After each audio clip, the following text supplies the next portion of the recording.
Hello and welcome to 2020 Randwick Eco Living Festival online. A bit different from the previous years where we've had the joy of being here in the gorgeous community centre with the beautiful plants and birds. I'm from the inner west, so I'm not used to all this loveliness in nature being so nearby. It's great to be here. My name's Bernie Hobbs. I'm from the ABC Science Unit. If you were here yesterday, you would have seen the cracker of a good time we had with our spectacular speakers, Craig Rucastle, Rebecca Huntley and Claire Press, just giving us all this information on how we can live better, more sustainable lives, just starting from where we are right now. And today, in just a moment, we're going to hear from a very well-known speaker on pretty much any topic ever, but he's going to confine himself just to environmental stuff today, climate change and how we can sort it. Before that, though, I want to invite the councillor, the mayor of Randwick Council, the legendary, the amazing, the never mispronounces the word eco, Danny Said. Bring it on up, Danny. Thank you, Bernie. You can tell it's day two. It's all livened up now. So apart from being at the Eco Living Fair, which sometimes sounds like echo. Anyway, thank you very much for that introduction. And hello, everyone, and a very warm welcome to the Eco Living Online 2020. Firstly, I'd like to acknowledge that we're meeting on the land of the Bidjigal and Gadigal peoples who occupy the Sydney coast, being the traditional owners. On behalf of Randwick City Council, I acknowledge and pay my respects to their elders, both past and present, and the Aboriginal people in attendance today. I also acknowledge the traditional custodians of the various lands on which we're watching today, and the Aboriginal and Torres Strait Islander people participating on an online event. I would also like to extend a special welcome to Deputy Mayor Councillor Veach, who is here today, and my fellow councillors watching online. It is my greatest pleasure to be here with you at the Randwick Community Centre to welcome you to Randwick Council's Eco Living online event. Adapting the Eco Living Expo to an online format has allowed this event to go ahead despite many uncertainties around the restrictions due to COVID-19. Eco Living Online is offering a speaker series in live stream from Randwick Community Centre's main hall, interactive workshops on Zoom platforms and broadcast directly to people's own homes, focusing on energy, gardening and waste, as well as workshops on healthy snacks, sustainable fashion, composting, electronic and bicycle repair workshops, and much more. The weekend's activity is jam-packed, full of family fun, entertainment that will inspire and bring forth new ideas on living greener and cleaner. Randwick City Council is extremely proud to be a leader in environmental stewardship. We are constantly coming up with new ideas, applying innovative strategies around how we can better protect our environment. Our innovations include solar programs, electric charging stations, stormwater harvesting, revegetation using native and indigenous plants, expanding our coastal walkway. Recently, we've developed an environmental strategy that sets long-term objectives to guide our future planning. The draft environmental strategy is open for comment from our community. I encourage you to have your say on the strategy to ensure your ideas are captured. Randwick Council is one of 1,700 local councils across the globe that declared a climate emergency in 2019. More clapping, more clapping. This demonstrates the council's commitment and willingness to stand for our community and fight to prevent one of the largest threats facing us today, climate change.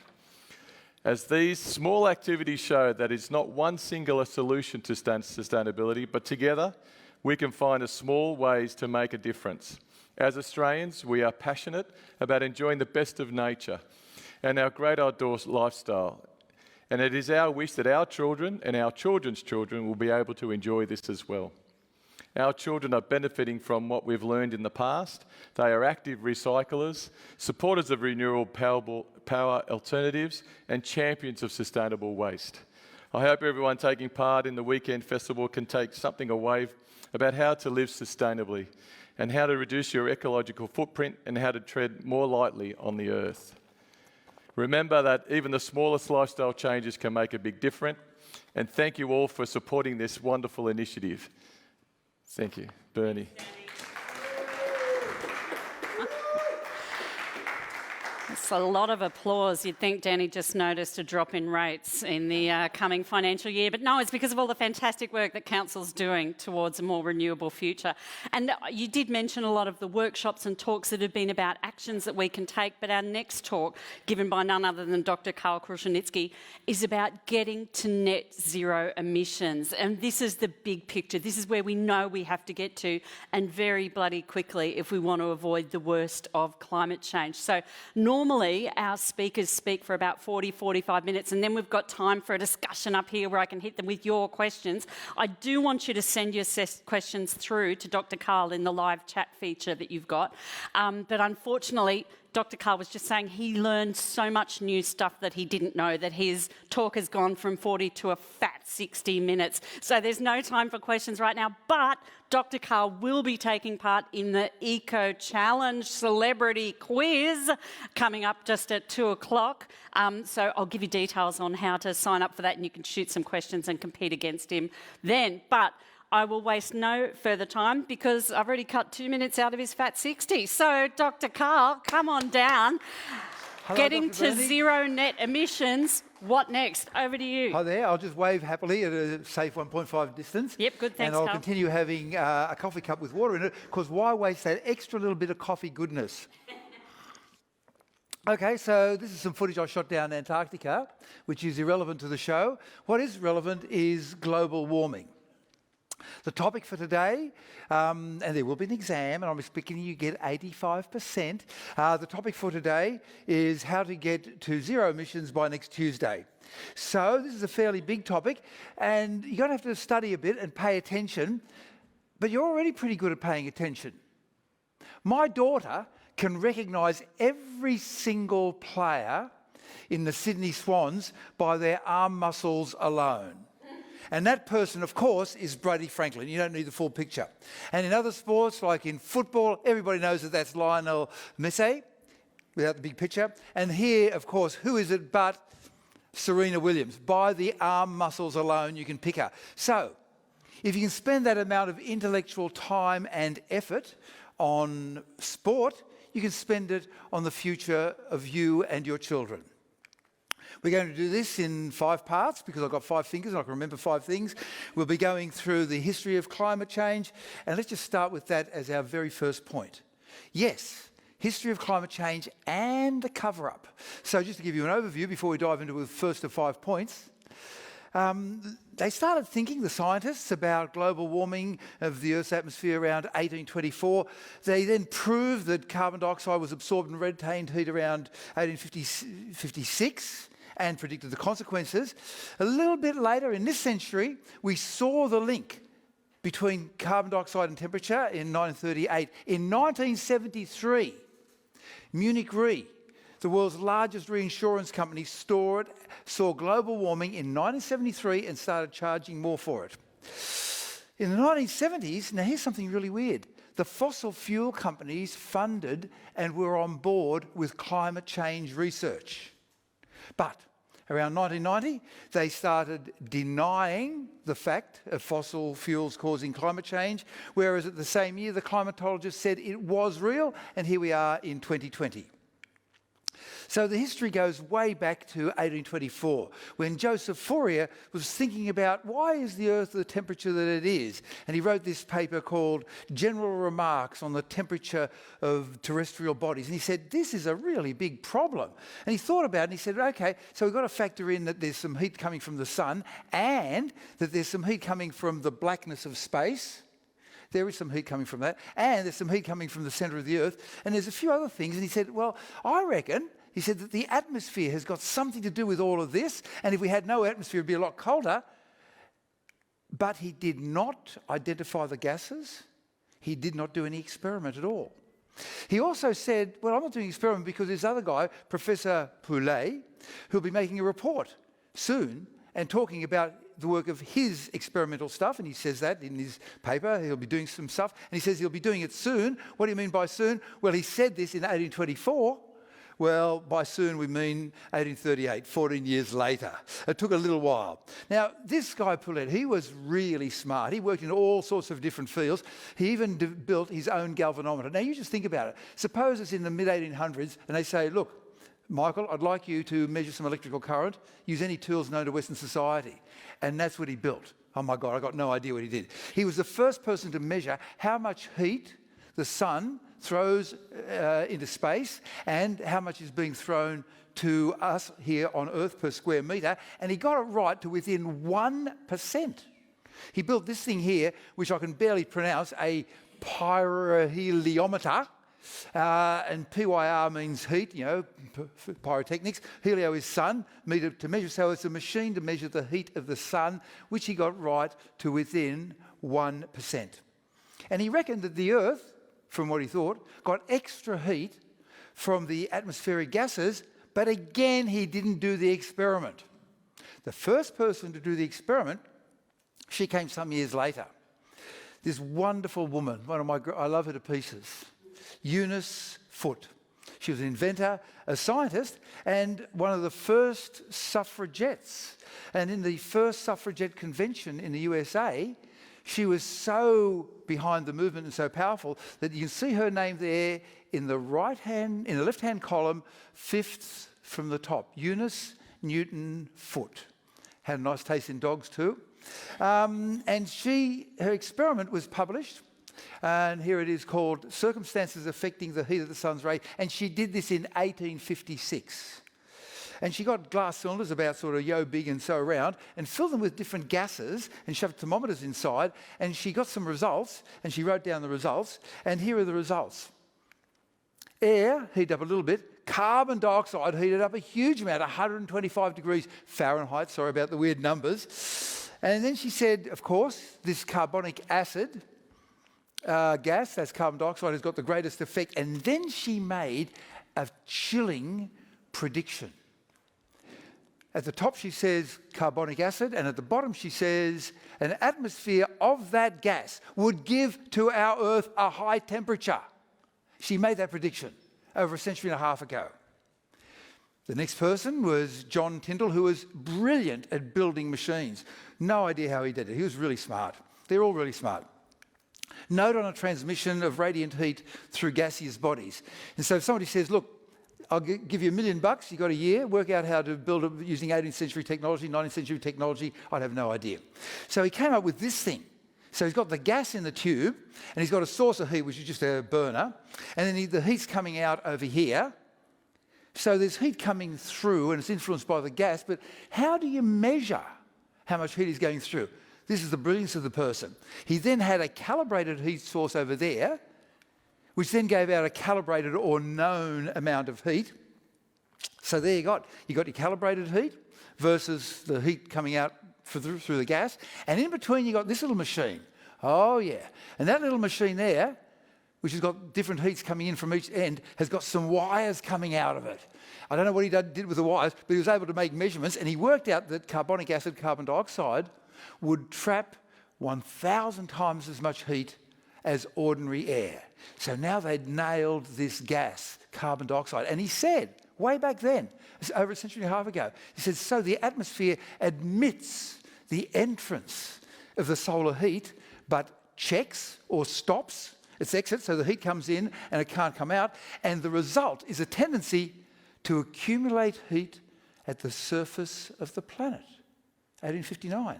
So here you can see the heat coming in from the sun up at the top, and it comes down and hits the ground, and it comes back up and hits molecules of carbon dioxide or methane or water vapour, and some of the heat goes out, but some of it comes back. It traps the heat.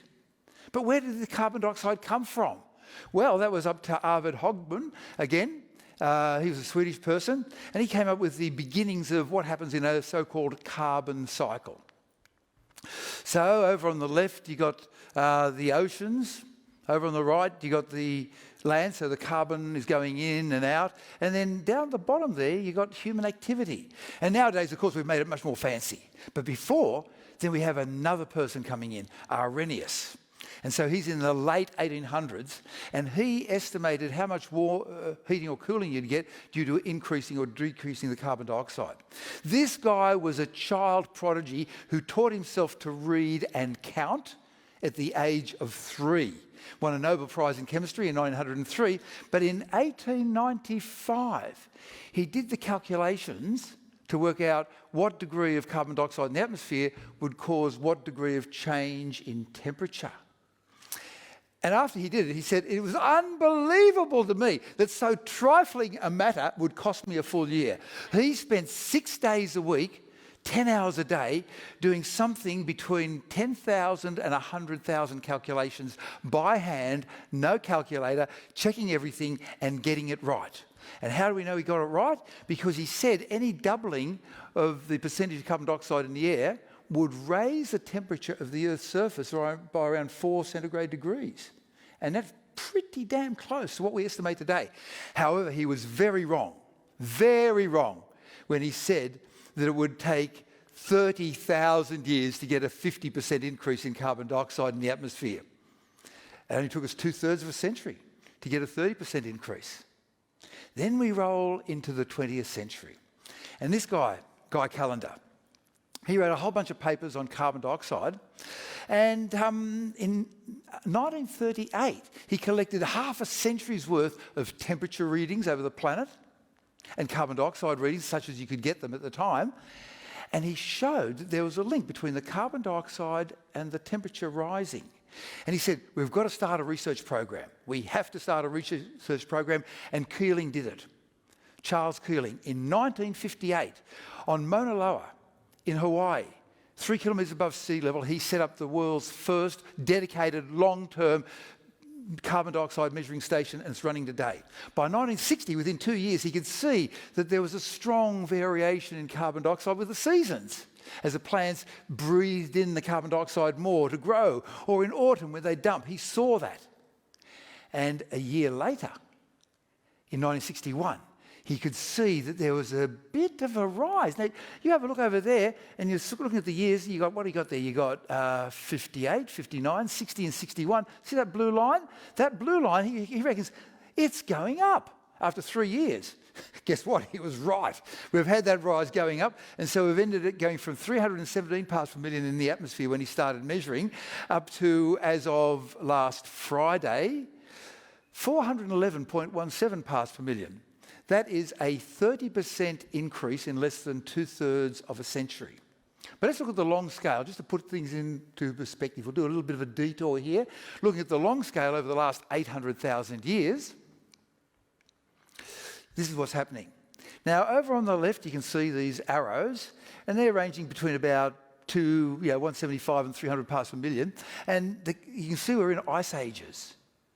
Up and down, up and down, up and down. And then over here on the far right, suddenly that's where we were back then when he started, and here's where we are today. Look at the sudden jump after 800,000 years. By the way, the change in air temperature needed to give you an ice age, which is 3 kilometres of ice over Montreal, is 4 lousy degrees. 4 degrees down gives you 3 kilometres of ice over Montreal. We're already at 1 and a bit degrees up. We're playing with fire. The next stage in the knowledge about carbon dioxide came in 1973 when Munich Re, the world's largest reinsurance company, said, well, guess what? It's real. Now, what do I mean by reinsurance? So there's you and me, right? And we want to insure our car for $5,000 or $10,000 or $15,000. We're the small stuff. Then we insure with an insurance company, and then the insurance companies then reinsure with the reinsurers. They're the big guys who take on billions and trillions of dollars across each other. Now, these people don't care too much about morals, although they're not immoral. They're just very straightforward, show me the money. Don't care what you're saying. If it's a lie, I'm going to lose money. I just want to see the facts. I want the money. And so Munich Re were the only insurer, because they were doing good practice, to stay solvent after paying out all their claims for the big San Francisco earthquake in 1908. Now, think about the insurers. Firstly, the insurance companies saw, with regard to tobacco, that people who smoked tobacco were dying sooner. So before the medicos said, stop smoking cigarettes, the insurance company said, look, no hard feelings, you smoke cigarettes, you've got to have to pay more. And you say, I don't want to do it. I'll go to another insurer. Go right ahead, I'm not stopping you. But they all knew. The insurance companies knew before the doctors that tobacco was killing people. And the insurance companies knew before the scientists were prepared to commit, because they needed a higher burden of proof, that global warming was real in 1973. They recognised the greenhouse effect back then. Here's a document from 2007 where Munich Re is signing a declaration saying climate change calls for speedy action, yada, yada, yada. But in that document, they say the following. Munich Re and its experts have been drawing attention to man-made, boo the patriarchy, human-made, climate change and its effects since 1973. In the long term, global warming will lead to a further increase in weather-related natural catastrophes, which is why in 1973 they were charging more money. You live near this river, you live near this place, you get a storm, we're going to charge you money. Nothing personal, you don't like it, go and see another insurance company. We're all on board. We're not trying to screw you, we're just trying to stick to the facts. And none of us will give you a better deal because we'll lose money because climate change is real. And the insurance companies knew that in 1973. And then they said, this is going to cost money and the financial costs will be borne by the insurers and the public. Notice that there's no hint that it'll be borne by the people who actually create the global warming, the fossil fuel companies. The insurers and the public, that's you and me. How much? Hard to work out, as these things are. Here's an article from Climate Nature. Here's an article in Nature. And what they're saying is that the cost, as of 2017, somewhere between about $2 and $16 trillion. And the world's GDP is 85. It's already costing us between $2 and $16 trillion a year. And the people who are paying are you and me and the insurers. Then we move forward to 1975 from 1973. And Wallace Broker said, look, I'm reckoning we're on the brink of a pronounced global warming, but we don't have enough proof yet. We're seeing it, the insurance companies are on board, but we are scientists, we need a higher burden of proof. And at the same time, we bring in the fossil fuel companies and the big cover-up. In the mid-1970s, they knew that global warming was real. Exxon's own scientists confirmed climate change in the 1970s. In 1977, James Blake, the chief scientist for Exxon, the world's biggest fossil fuel company, said there is general scientific agreement that mankind, through the patriarchy, is influencing climate change through carbon dioxide released from the burning of fossil fuels. They didn't know exactly where all the carbon dioxide was coming from and where it was going. And so Exxon was so worried by this in 1977 that they got one of the biggest ships in the world, which they owned, and spent millions of dollars putting equipment on it. When I say the biggest ship in the world, in the entire history of the human race, only 7 ships have been built more than 500,000 tonnes. They had a couple of them. They got money to burn. Look at it, look at it next to that huge warship, right? And look at the difference between the right and the left. On the left, it's empty. On the right, it's fully loaded. See how close the anchor is? Man, this is big. And they set it running across the ocean for 3 years. Within 3 months, they thought it was so important, they put millions of dollars worth of equipment and ran across the ocean, measuring carbon dioxide around the world. In 1980, they were thinking, this global warming thing is serious, man. And they assembled teams, including James Hansen and many climate scientists, on board to do the modelling and to do the science and gather the data. They then said, this is so serious, we can't do it by ourselves. Even though we're big, we're not big enough. Let's team up with all the other big oil companies and start doing lots of climate change research. And they did. And they set up a scientific body called the Carbon Dioxide and Climate Change Task Force. In 1982, they released this paper on carbon dioxide and the greenhouse effect. 1982. And they were doing graphs and saying, well, look how close they were. If you look over there where the arrow's pointing, they were saying that by the time we get to 2020, we'd be around just under 420 parts per million. Well, here we are up around 411.17.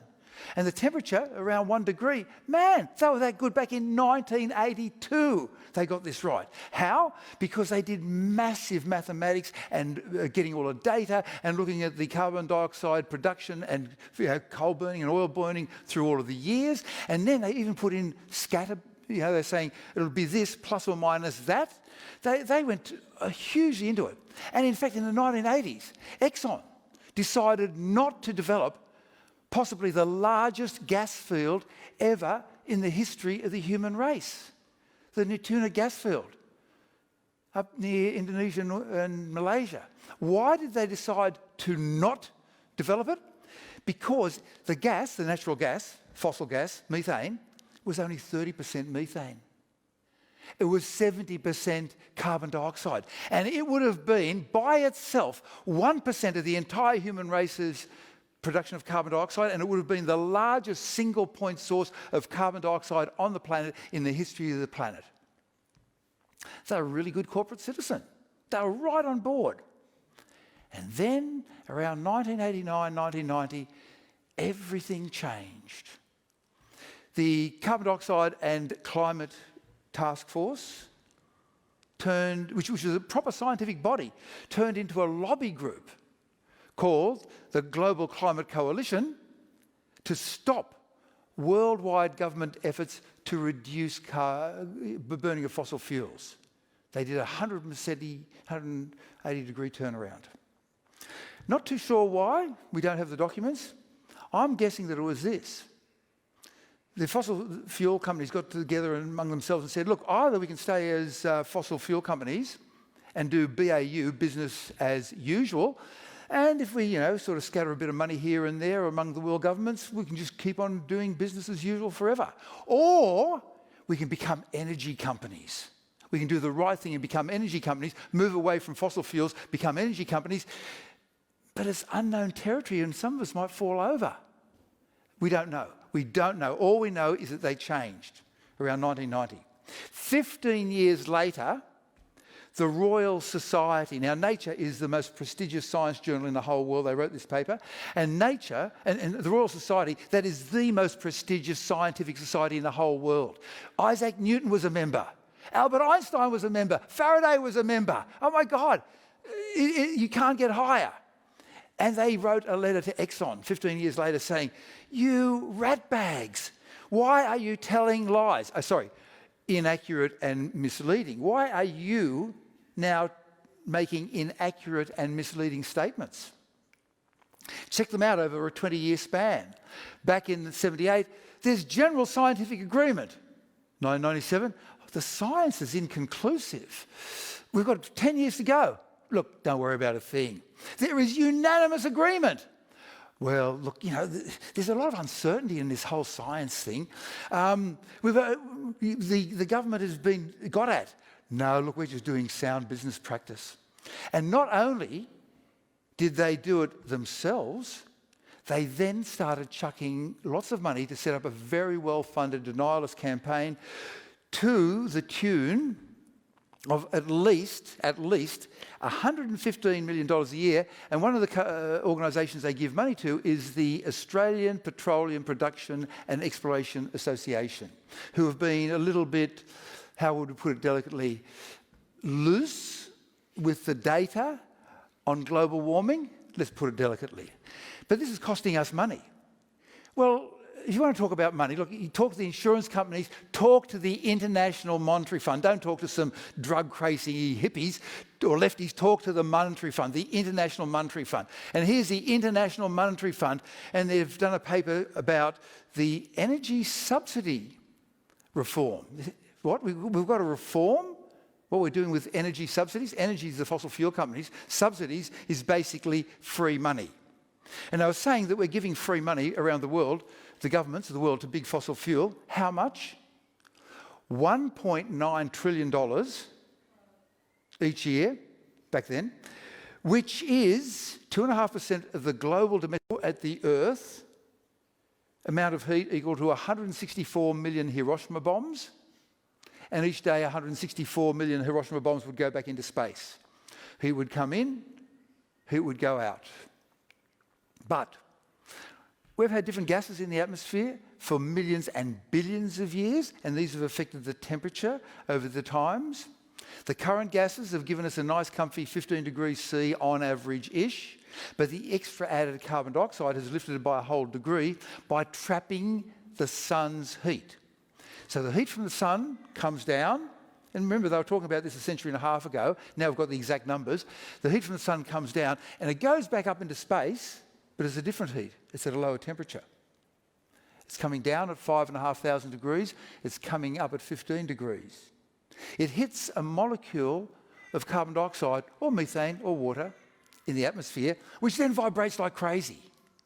And if all of the heat kept on going into space, there'd be no such thing as global warming. But half of the heat comes down to the ground. So that's the story. The heat from the sun comes down, tries to get out, can't, and it's trapped. How much have we measured? Well, we've measured the carbon dioxide level going up. It took us 200 years to lift it by 30%, the carbon dioxide level. It took us 2/3 of a century to lift it by 1/3. And you're thinking, well, surely the upper atmosphere must be cooling down if the heat's not going into space. Guess what? We measured that too. With satellites, we've had a series of satellites, one after the other, in orbit, tracking, overlapping each other. There is less heat escaping the Earth. We've measured the increase in temperature in the lower atmosphere. How much heat is being trapped by global warming each day? And this really surprised me. 400,000 Hiroshima bombs per day. 4 or 5 Hiroshima bombs of heat per second are being trapped. Each second, there, another 5 Hiroshima bombs, another one, another one, another one. These bombs are terrible, cause massive devastation. But let's go for the big one. 50 megatons, Tsar bomber, a big Russian bomb. You know how when they explode, they have a column? The column from this thing was 10 kilometers wide.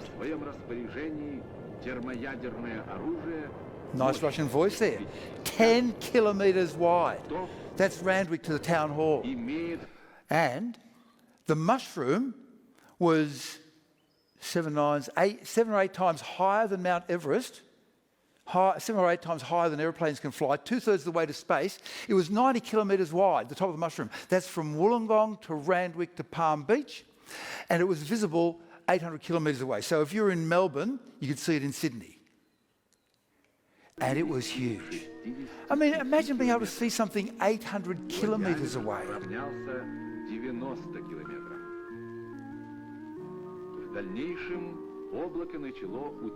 By the way, the Russian documentary does say it was a clean hydrogen bomb, so it's okay.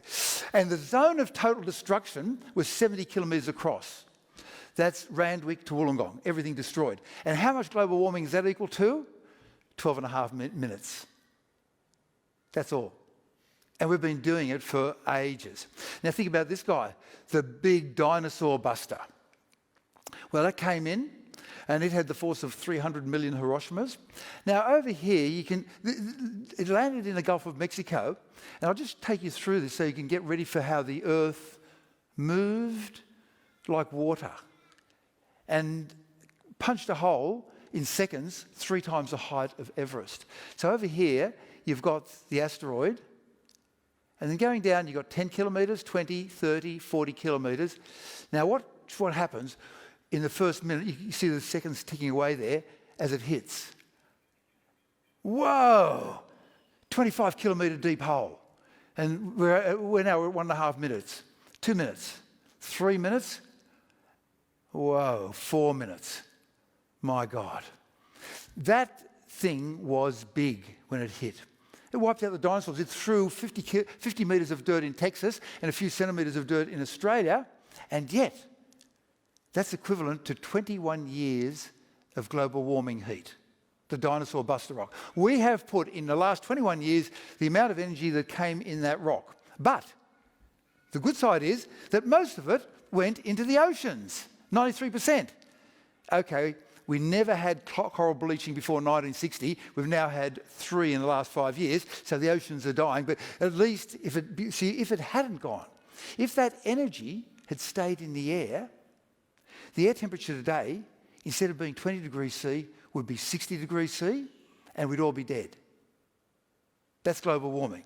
This is the stuff that the fossil fuel companies are keeping away from you. So where does the warmth come from and how much? By the way, we're heading for being able to fix it all by next Tuesday. So it's a happy ending. So I'll go through different categories. Where in the world in 2018? Where in the world, since we started the Industrial Revolution? How the emissions have changed since the Industrial Revolution? What types of fuel? And the emissions by sector. Now you're thinking, this is pretty complicated stuff. Look, if you know the statistics for your football team over the last 5 years, you can learn this as well. So, by the way, I got all of this information from Vox magazine, from David Robertson. He got a research note from Morgan Stanley, so thank you very much for doing that hard work. Where in the world it came from? Well, most of it comes from China, Europe and USA, where Europe includes Turkey. And then a lot of it comes from other Asia, which includes India all the way to Iran. And then we've got Africa and South America. And this is really weird. About 2.5% of all global emissions come from sea transport, another 2.5% from air transport. But this one makes you proud. We Australians consistently are punching above our weight. We make up only 0.3% of the world's population, but we put out 4 times as much carbon dioxide per head. Big it up for us punching above our weight. So that was in 2018.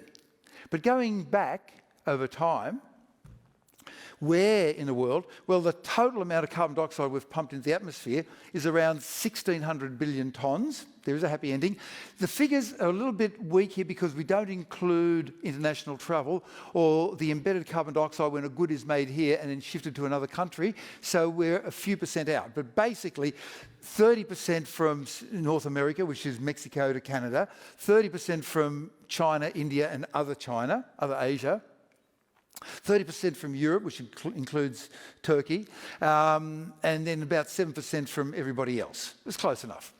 How the emissions have changed? Well, way back then, we're looking at it by region. Way back then, you can see the blue is all, obviously, who is it? It's the United Kingdom and Europe. They were the ones who started burning coal. And then, once you get to about where is it here? Here we go. Once you get to about 1910, 1920, the USA kicks in and they start getting really big. China's there, other Asia's up there. How the emissions have changed over time? Well, way back then, it was coal. And then we began to find this liquid in the ground, oil. And when you're burning oil, this is amazing stuff. I just love the energy in fossil fuels. It's enormous. The trouble is we're heading for running out of an oil situation. There's a paper called Burning Buried Sunshine. And it turns out that if you are putting 70 litres of fuel into your four-wheel drive, that 70 litres of fuel came from 1,600 tonnes of vegetation that grew on over a square kilometre of land and then got cooked for millions of years. And at the moment, we're more than halfway through the red asterisk, blue asterisk crude oil. Red asterisk means easily available, and easily available means that you spend billions of dollars and then you build this floating pipeline, you do the surveys, you go drilling, and finally you build this little city up at the top, then you run pipes and you build a little city on the ocean floor, and you pump the oil up, and it costs you billions of dollars, and that's considered, with the money that the fossil fuel companies get, which for free is 8% of all the revenue of the world governments, that's a subsidy that they get, that's considered easily available and cheap. And the blue asterisk is sweet. So sweet means that firstly it's low in sulfur, and secondly there's got nice long chain molecules so you can make Kevlar and all sorts of good stuff. So think about a barrel of oil. The price has gone from $0 to $100. They weigh about 136 kilograms. And it contains, a barrel, the energy of 80 person hours. 2 people working for a week. And it costs anything between $0 and $1.25 an hour. So that's a bargain. You get 2 people working for $1.25 an hour. And so, but you think about that 80 hours. You've got 80 person hours of energy. Suppose you get that 80 hours of work and you burn it up, not in 80 hours, but you burn it up in 80 minutes. If you burn it up in 80 minutes, you've got a 60 times multiplication, and then suddenly you've got a fishing industry, because you can have the equivalent of 60 people pulling in a 10-ton net. But you haven't got room to shove 60 people on the deck of a ship. So fossil fuels let us get huge amounts of fish from the oceans. And if you burn 1 barrel a minute, well, that's roughly able to get a couple of hundred people flying in an international airliner across the world. So that was oil, gas. Natural gas, fossil gas, the trouble is that it's methane and it leaks, and molecule for molecule, it's 100 times worse than carbon dioxide, and it's the dumbest thing on earth to go for. Let's just forget it. And cement is about 8%, and so is steel. And we can go totally zero carbon for both of them. Okay, emissions by sector. Now we're getting to the end, and we're getting to how we can fix it. Because now we know where it's coming from, or we will know where it's coming from, then we can do something about it. Emissions by sector. What does that mean? Well, the big one over there is heat and electricity. 30%. That's really easy technically and scientifically to fix. The only thing stopping us is politics. Technically, scientifically, we could have fixed it in 1980. Transport, two aspects. Practically all ground transport can be done with batteries and electricity. But long-haul stuff, we need hydrogen. So that's aeroplanes to get us around the world and ships. And this means a major remaking of our society, but at least we'll have a society, which is better than no society. And then manufacturing and construction, that's about 12%. And that mixes in with that little beige area up the top, which is building. It sort of mixes in concrete and steel together, which can go totally free. One that will be harder is agriculture, which is about 11%, because agriculture is alive, it's plants, it's got DNA, it'll try to fight you. That'll take longer than 10 years, maybe 20 years, if we really go for it. But we can fix that. And then you've got the wonderful other, land change, use and forestry, 6%. Building 5%, industrial processes about 5 or 6%, fugitive emissions from methane and the like, that's about 6%. So it started off that the fossil fuels made it possible for this incredible development. And if you read the book by Hans Rosling, Factfulness, Better Quality of Life, for the people in the UK and Europe, and then it filtered across to the USA and then eventually to Asia. But what about the timing? In 1990, we knew that it was real. 1973, the insurance companies knew, but the scientists said, okay, we've got the proof, it's locked in, it's solid, it's solved, okay? But what about the poorer countries like Asia and South America? Are we saying to them, you can't get wealthy the same way we did, and they'll miss out? There's a responsibility here that we have to address, which we won't even talk about right now because it's too complicated, because I'm just sticking to the numbers, because I'm a fairly simple nuts and bolts sort of guy. Causes of global warming we've done. Now for the big finish, how to fix up global warming. This is a situation. We can go to zero emissions within 10 years. And if we start at the same time, we can pull carbon dioxide out of the atmosphere and bring it down to 360 parts per million, which is what we had around 1996 or less. There's nothing stopping us. There's no technology stopping us. There's no science stopping us. It's only political decisions that are stopping us. Two places to look. Go to drawdown.org, and there you'll download this 24.7 megabyte document, which has got 104 pages and took me about 10 hours to read, but you probably spend more than 10 hours a year watching sport. And you'll find stuff in there like how to reduce the sources of carbon dioxide, how to build up the sinks and then start pulling it out of the atmosphere. It'll take you 10 hours. Guess what? It's worthwhile for the future of our children. That's drawdown.org. The Australian version is BZE, beyondzeroemissions.org. You can go there, Zero Carbon Australia. 194 pages. This was done in 2010, and I weep when I read it, because if we had done it in 2010, not only would we be totally carbon-free with regard to electricity and everything else for Australia, our economy would be in better position and we'd be exporting the technology to the rest of the world. There was not a single scientific or technological problem, only political decisions. They've brought up to date.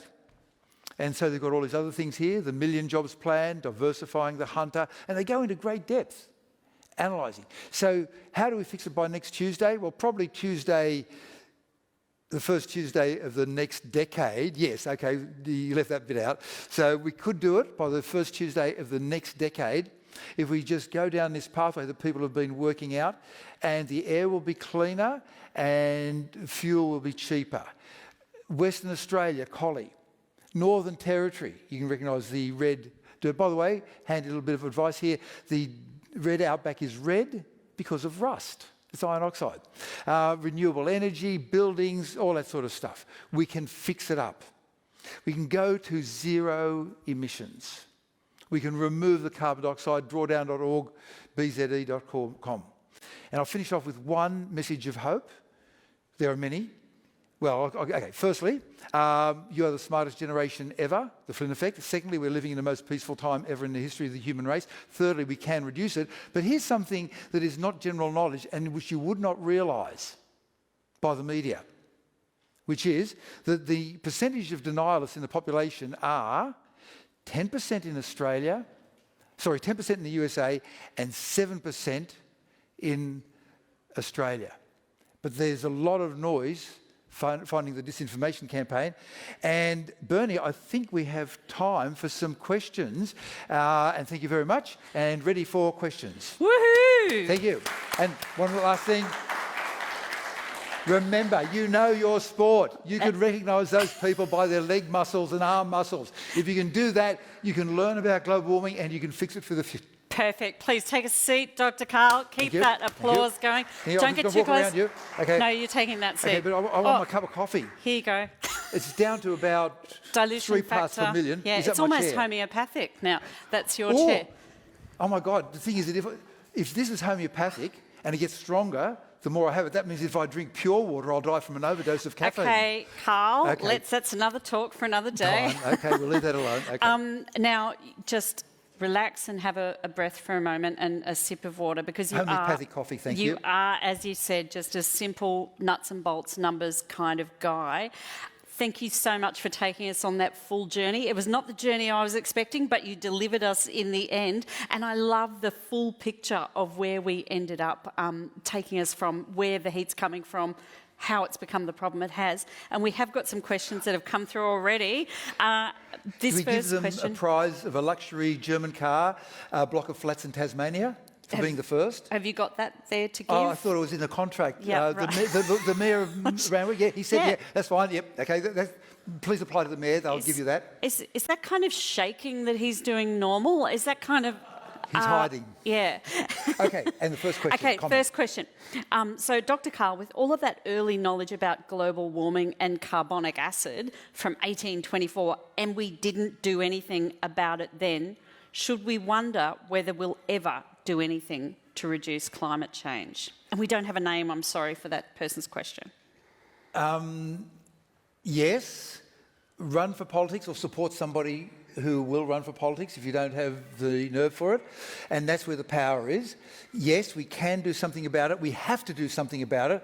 And the option otherwise is really messy.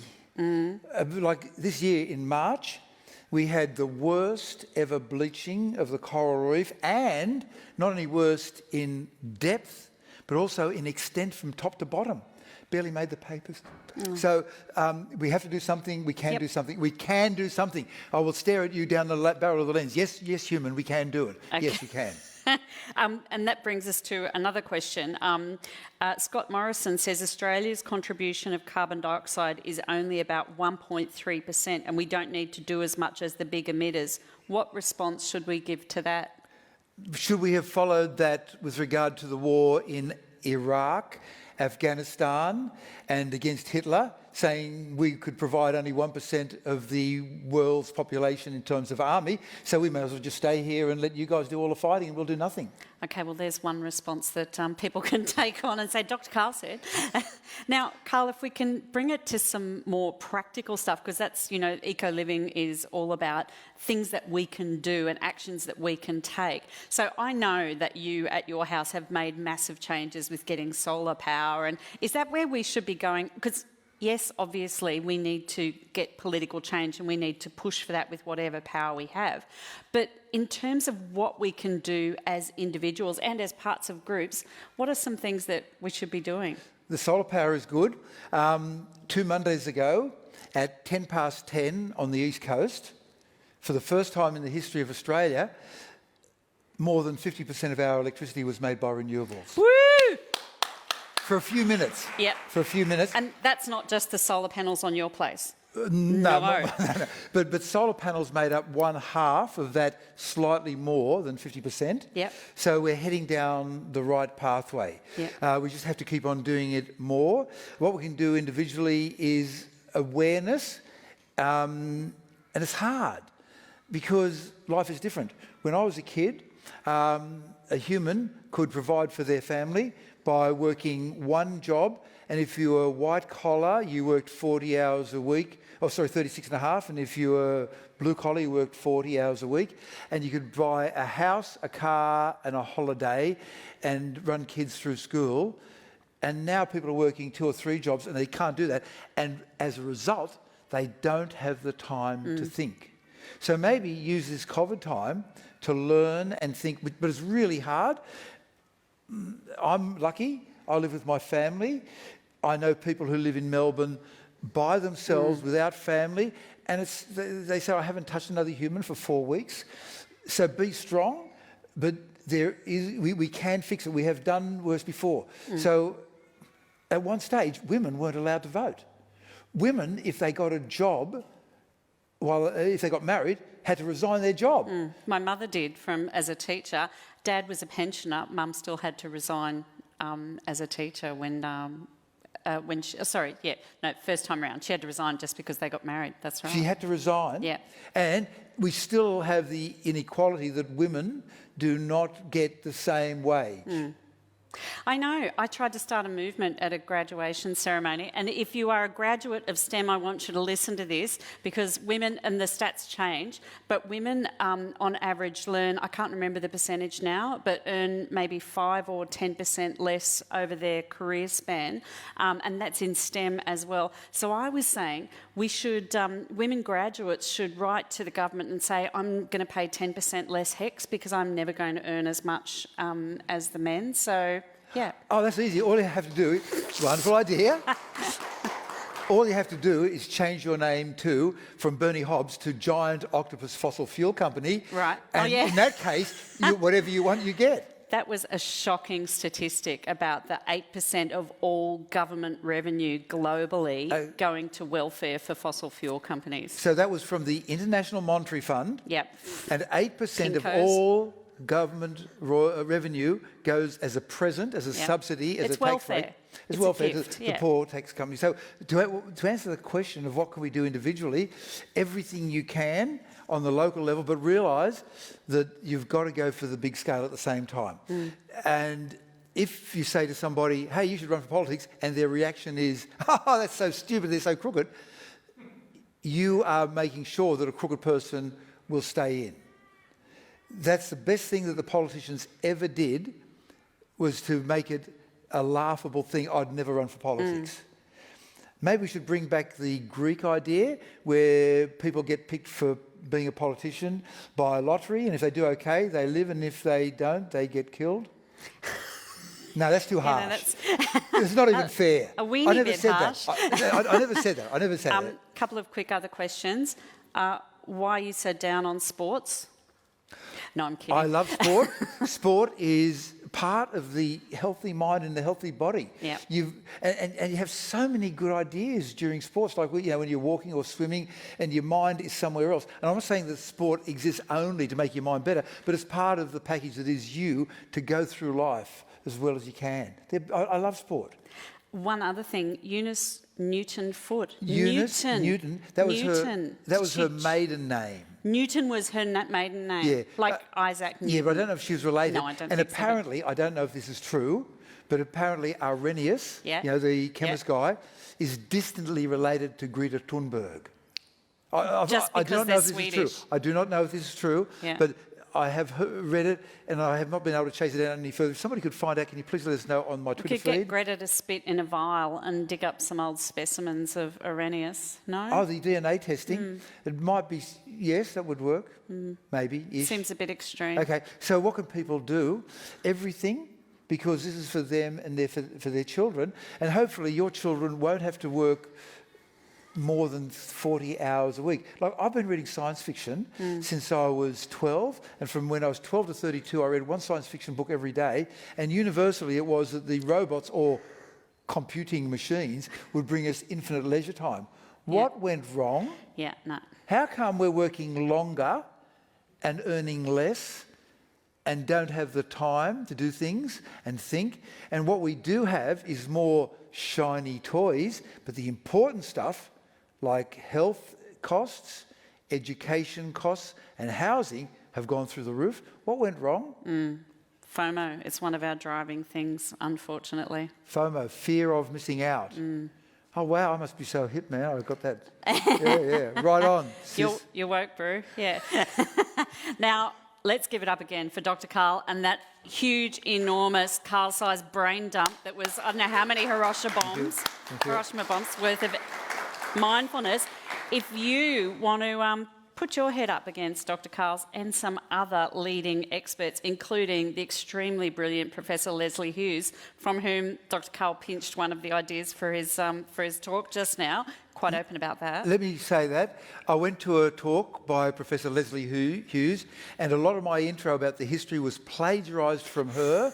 Big it up for you. And remember the old academic saying, plagiarise, plagiarise, let nobody else's work evade your eyes. Thank you, Professor Hughes. She's an expert. She knows this stuff. She's brilliant. Backwards. She's a climate counsellor. She's going to be a contestant on the Eco Living Online Celebrity Eco Challenge. Dr. Karl, Professor Leslie Hughes, Craig Rucastle, who's been swatting up on all the numbers about everything to do with Fight for Planet A as well, and our very own, where is he? Peter Maganov, the climate environment head guy. Yeah. Local boy, the wild card entry in the climate challenge. Now, if you want to take part, you can compete against these people and win a ridiculously high-end bag of merch from the corner of the Randwick Council cupboard over there. There's keep cups, there's hoodies, I might have overpromised on the hoodies, there's probably some CDs that they're throwing out. Yeah, compact discs. Maybe even a black record. Yeah. An audio tape from the past. To join the quiz, which starts at 2 o'clock today, so you've got time to duck out and have yourself a feed and a cuppa, go to Randwick Council's website, randwick.newsouthwales.gov.au, click Eco Living Online. Only 100 players can play. We've only got room for a couple left, so be quick and make sure that you've got your, you'll need a phone or something to play on, as well as your laptop or computer to watch the shenanigans. So hopefully we'll see you then at 2. Give it up again for Dr. Karl. Woo! Thank you. See you here at 2. Thank you.